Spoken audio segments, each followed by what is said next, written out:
Really pleased with our guys and just the bounce back performance. Obviously we'd lost 3 in a row, 2 of which were games that we were in control of at one point and the other, and didn't finish them very well. And we sat here 24 hours ago or whatever it was and talked about consistency, and I thought we found that here today. Proud of our guys defensively. A lot of the mistakes that we made the last time out that we were kind of talking about, it was baffling. We were prepared for those and we didn't execute them defensively once we got on the court. Thought we did a significantly better job of that. We're a better defensive team when we can apply personnel, we can give ourselves a little bit of an added edge and carry that over to the court and then build our defense from the inside out. And that was really helpful for us here tonight. Helped us get to get some block shots, getting some steals, and obviously allowing our offense to get out and go in transition. But sharing the basketball, taking care of it, those are huge components that are going to help you win every single night. And we talk about our half-court defense being something that we spend a lot of time on. We emphasize when you don't take care of the basketball and you turn it over, you don't give them an opportunity to play half-court defense. So that's where it starts for us. I know we had a few of those late, but only 3 turnovers in the first 20 minutes, 11 for the game.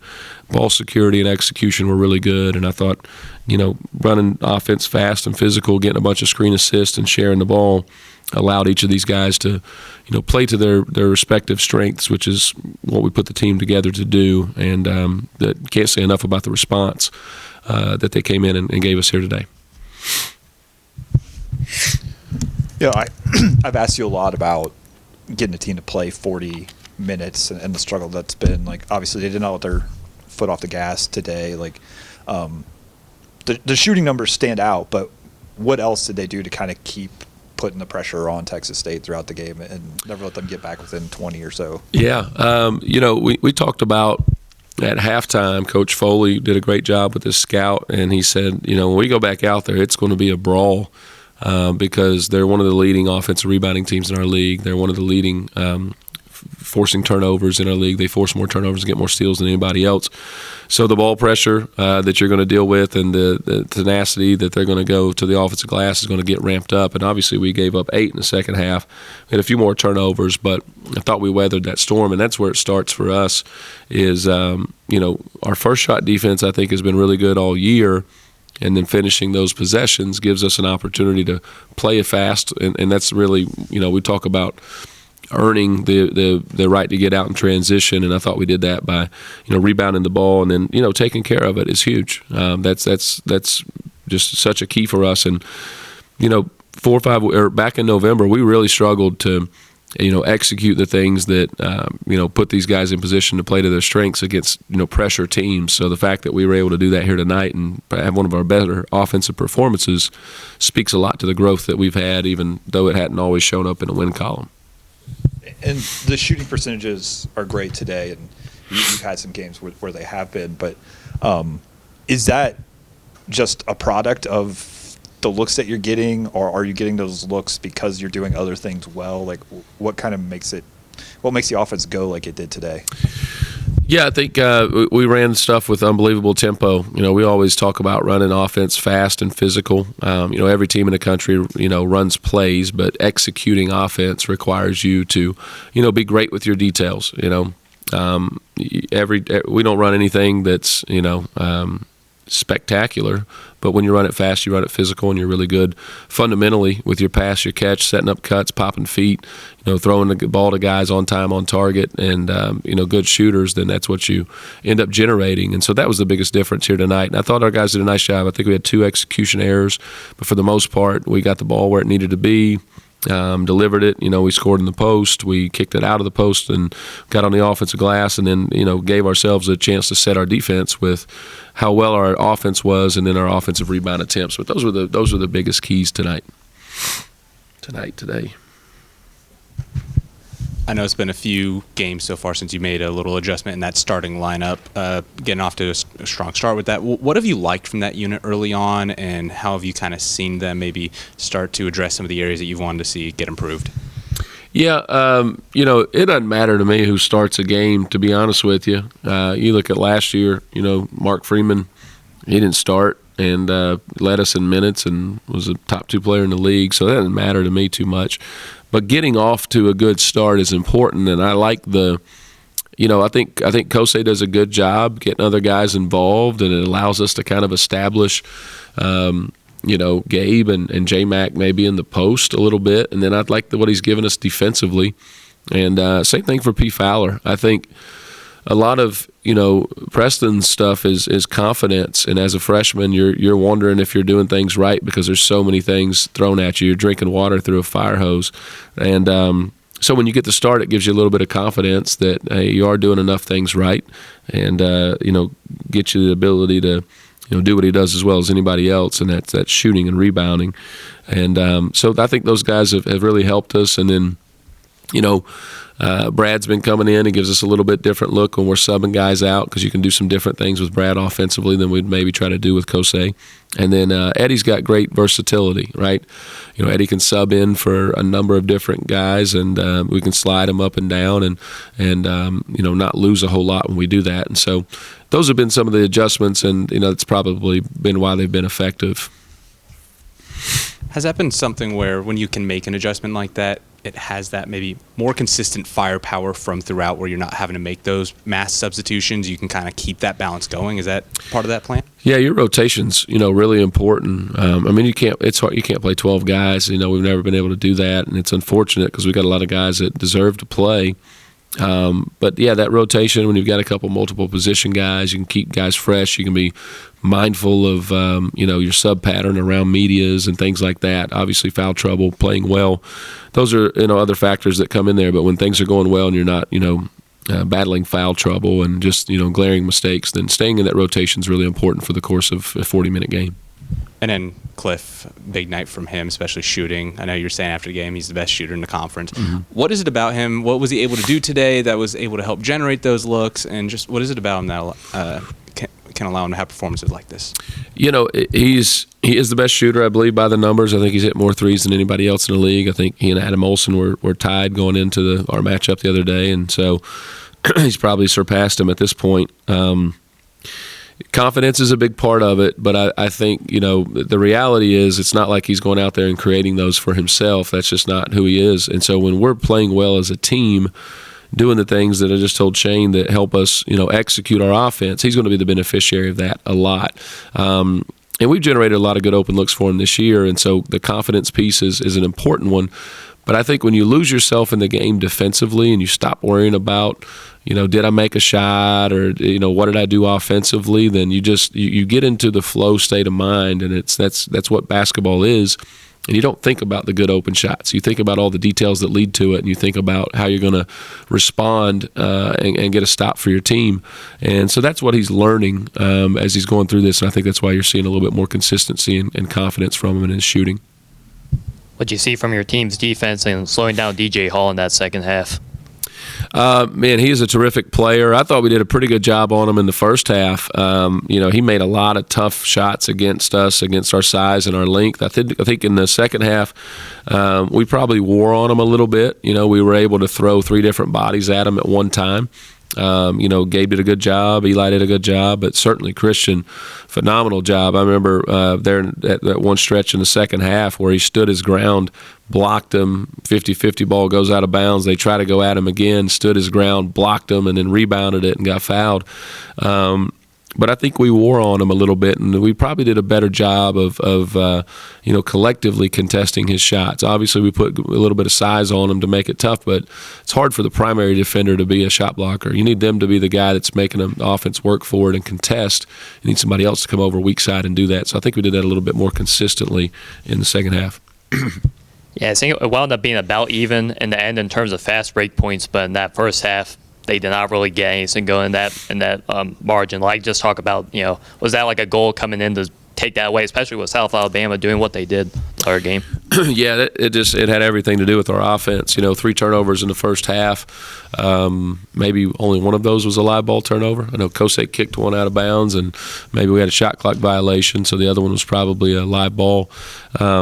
that's where you keep teams out of transition, being better with your ball security and being better offensively to take care of it, so that when every possession ends with a shot hitting that rim, you got a chance to rebound it, you got a chance to set your defense and obviously score it. So that's where a lot of that came from. And I thought we were terrific in transition in the first half, because I want to say they went the first 9 minutes before they got an offensive rebound, and we were forcing tough contested shots. We were rebounding them, and then we were really grabbing and going and pushing and playing, which has been an emphasis of ours over the last few weeks, and I thought it really kind of peaked today, and hopefully something we continue to get better with.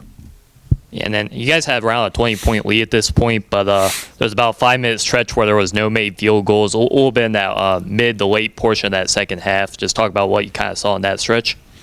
Yeah, I always say this: if we got a 20-point lead, we ain't gonna lose, because I'll take a bunch of shot clock violations before I let you do that. And fans may not like that, but that's just the way it goes. And I would say this: we're not going to take shot clock violations on purpose. We call that grinding it out.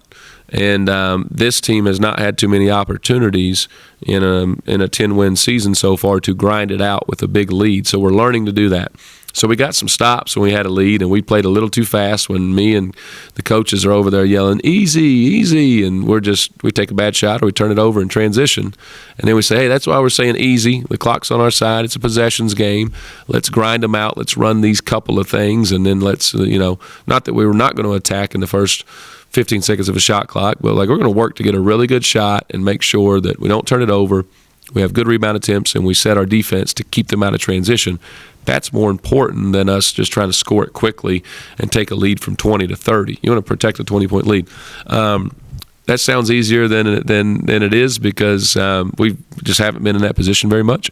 So I'm excited for us to have the opportunity to learn from that, because hopefully we can be in that position moving forward. Yeah. So when you do grind it out like that, as you mentioned, you're in control at that stage. Your offense, the dynamics of it changes a little bit there too. Do you kind of give that compromise in that situation because of just strategically where you are in a ball game with a large lead like that? Because it just doesn't, at times, in a situation like that, it doesn't look as smooth, if Sure. you know what I'm saying. Sure. And some of it had to do with their press, right? They have tempo press. They're going to slow you down. You're going to walk the ball across with 20 seconds on the clock, and credit them. They played 3 different defenses on top of their press. There was a 1-3-1, there was a 3-2, there was a 3-2 that went man to man. So you want to run a couple things to get the ball side to side and grind some clock out, but it's hard for those guys to really process, okay, what's going to be open right here at the end of this, and that could happen in a close ball game just like it could with a 20-point lead. And so probably learning to not get quite so stagnant, and then also learning to just apply, because there's some things you may run the same play and they're in a 3-2 zone that goes man-to-man, and you needed to screen your own, or you needed to set a ball screen and move it ahead to hit it in there, and then they're in man-to-man, and none of those looks are going to be there. So that's what changing defenses do to you. But sometimes there's a little bit of paralysis by analysis when you're slowing it down and asking them to process that a little bit. Evaluate a little bit for me the development of Christian Brown now in the terms of, in the game on Thursday, his first foul came really late in the game, and I thought that's a win, basically there. Today he does come up with 3. Is he learning to play with his aggression under control a little bit more? Are you seeing that in all the practices? And is there a way that you can help to develop and speed that up any? So Christian has unbelievable instincts defensively, and he has incredible versatility. He can switch, he can guard anybody, he's strong, he's physical. His shot blocking and shot altering, there's a low ceiling as to how much a coach can develop that piece. So his instincts are terrific with that. A lot of his fouls come because he's out of position. He's out of position because he's 18 years old, and he's like, his head's spinning out there because we're throwing so much at him. The great thing is he's an incredibly intelligent young man, and it's part of the reason he wanted to come here to JMU, was to get this degree. And, I think sometimes we tease him and Gabe that they may overthink some things a little bit. And, we're talking about, hey, let's do this, let's guard this guy, and it might mess him up just a little bit. But the great thing about CB is he does have those instincts. He plays extremely hard, and he competes at an extremely high level. He'll erase whatever mistakes he might make, but being in position is going to cut down on those fouls. One last question. You were talking on Thursday about how you get across these guys, how you do coach them.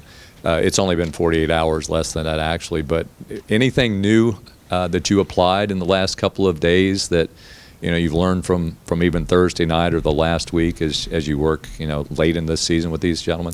Yeah, so I think we talked a little bit in here about confidence, right? And it's a fragile thing, and you can't just say, well, we got to shoot the ball to get great confidence, right? You're not in control of that. You don't have to shoot the ball well to win. So as I got in there on Friday, I spent the early part of the morning, getting ready for Texas State, and I always try to bridge the gap. I think that's a big part of being successful in these types of leagues is Thursday to Saturday are oftentimes totally different games, and this was a very different game, obviously, than South Alabama with the zone. So there wasn't going to be a lot offensively that carried over that I needed to waste their time and show them.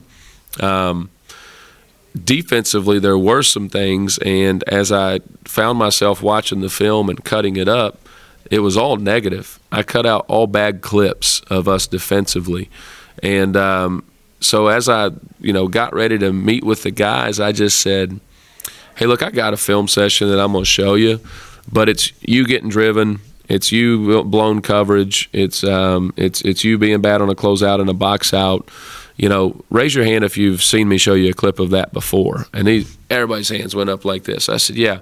All right, so I'm not trying to embarrass you, and I'm really not going to show you this, okay? You know what you did. We need you to do it better.